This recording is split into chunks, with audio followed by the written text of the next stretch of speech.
These carrots are huge. I've never seen them this big.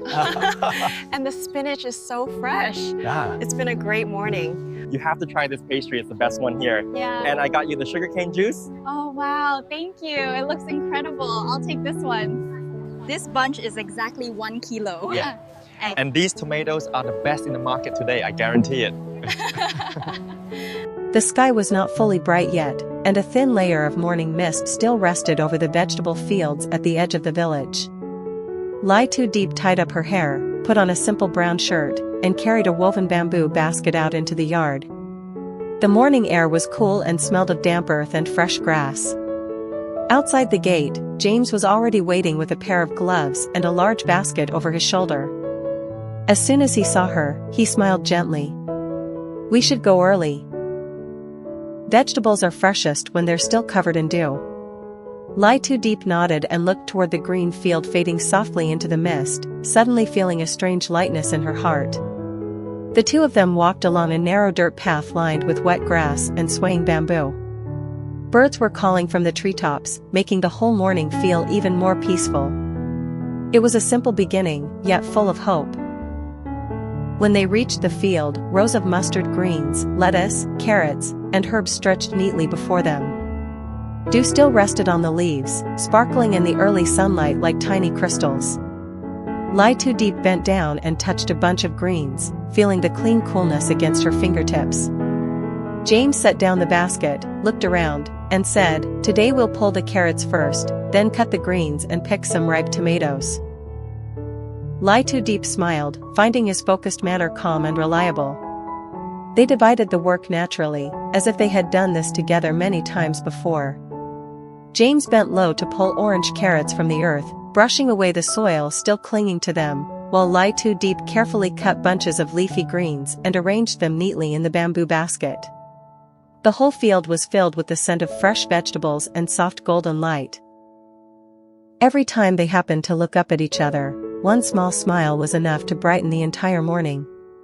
As the sun climbed a little higher, the work became busier. Soil clung to their hands, the hems of their pants, and even their canvas shoes. Yet strangely, neither of them seemed bothered by it. Tu Diep looked at her mud-stained hands and laughed. "I never thought I'd be happy to have my hands covered in dirt like this." James, who was arranging carrots into a basket, looked up and replied with a smile, "Because this is the soil of life." His words made her fall quiet for a moment.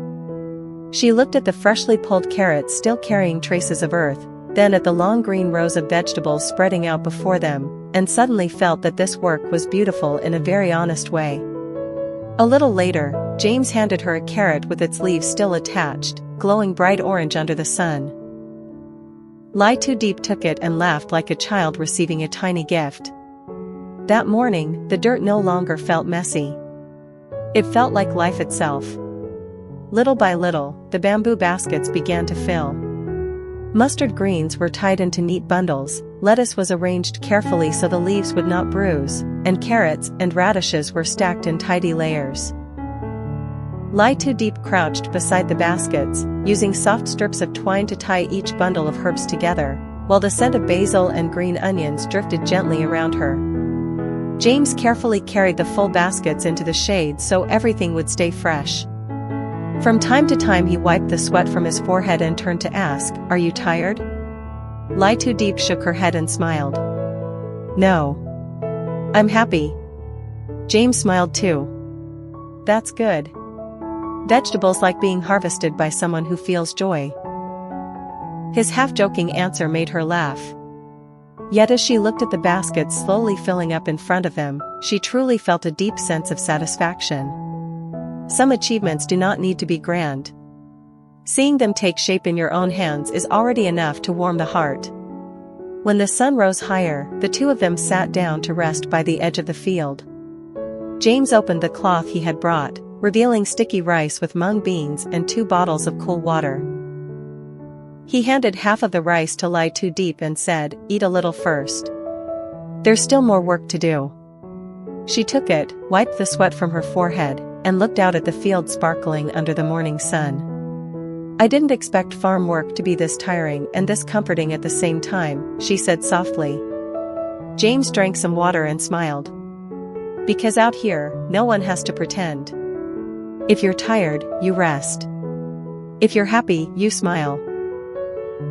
Tu Diep took a bite of the warm sticky rice and suddenly felt much lighter inside. In that moment, she understood that happiness is not always something big. Sometimes it is simply sitting in a field, sharing a simple meal, feeling the wind, and knowing someone is beside you. After their short rest, they began arranging the vegetables to take to the market. James checked each basket, placing the prettiest bundles of greens on top. Tu Diep used a damp cloth to wipe the carrots, tomatoes, and radishes so they would look even fresher while still keeping their natural charm. When they returned to the yard, the small three-wheeled cart was already waiting. One by one, the baskets were placed neatly onto it and tied down carefully so nothing would tip over on the way. James stood on the cart arranging the produce, while Tu Diep handed each basket up to him. Sweat covered both of them, but their eyes were bright with excitement. "Do you think we'll sell everything today?" she asked, adjusting a bundle of herbs. James looked at the fresh green baskets and smiled. Vegetables this fresh make people want to buy them at first sight. His words were more than encouragement. They felt like a quiet, steady kind of faith. The cart loaded with vegetables rolled along the village road. On both sides stood bamboo rows, rooftops still touched by cooking smoke, and a small bridge crossing a narrow canal. Tu Diep sat beside James, holding a basket of herbs on her lap. The morning breeze carried the scent of green leaves, damp soil, and breakfast fires from nearby homes. Along the way, familiar villagers greeted them with warm smiles. An elderly woman carrying a shopping basket, a few children standing by their gates, everyone seemed curious and cheerful as they watched the cart pass. James nodded back to each greeting while driving, his presence simple but steady. Tu Diep watched the countryside move by and felt an unusual fullness in her heart, as if she were finally slowing down enough to truly notice the beauty of small things. "Going to the market like this is more fun than I thought," she said. James smiled and replied, "Because today you're bringing your own hard work to other people." By the time they arrived, the market was already lively. People called out to one another, scales clicked, and bicycles leaned close along the narrow paths, all blending into the familiar sound of a countryside morning market. James quickly spread out a clean sheet and arranged the greens, tomatoes, carrots, and herbs in neat rows. Tu Diep adjusted the bundles, and somehow the sight of their little stall filled her with quiet joy. The first customer was an older woman who picked up a bunch of mustard greens, nodded with approval at how fresh they looked, and bought several right away. Soon more people stopped by, asking prices, choosing vegetables, and smiling with satisfaction. At first Tu Diep felt shy, but little by little she grew used to weighing vegetables, taking money, and thanking each customer. Every small sale made her feel as if she had harvested one more success. Their stall was modest, but it was full of honesty, warmth, and gentle laughter. Close to noon, more than half of their vegetables had already been sold. Tu Diep was adjusting the last few bundles of greens when James suddenly stepped away from the stall. When he returned, he was carrying 2 cold cups of sugarcane juice and a freshly fried pastry. He handed 1 cup to her and smiled. "A reward for the best seller this morning." Tu Diep laughed and shook her head. "I was only helping." But James looked at her with quiet certainty. "No, you did really well." She took the drink and felt the cool sweetness spread across her tongue, and suddenly a soft joy rose inside her. In the middle of the busy market, that tiny gift felt like more than just juice and a pastry.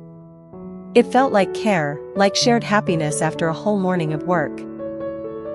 Standing together beside their nearly empty stall, sipping their drinks and watching people pass by, the day seemed unexpectedly beautiful.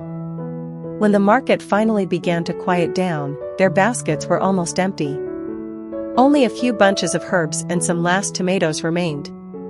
James packed up the stall, while Tu Diep stacked the empty bamboo baskets, her heart still light with the simple joy of the morning.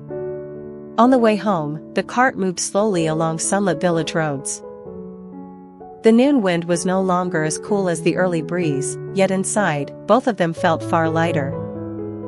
Tu Diep looked at the fields they had crossed when the world was still covered in mist, then at the nearly empty baskets behind them, and felt that the day had stretched out in the most beautiful way.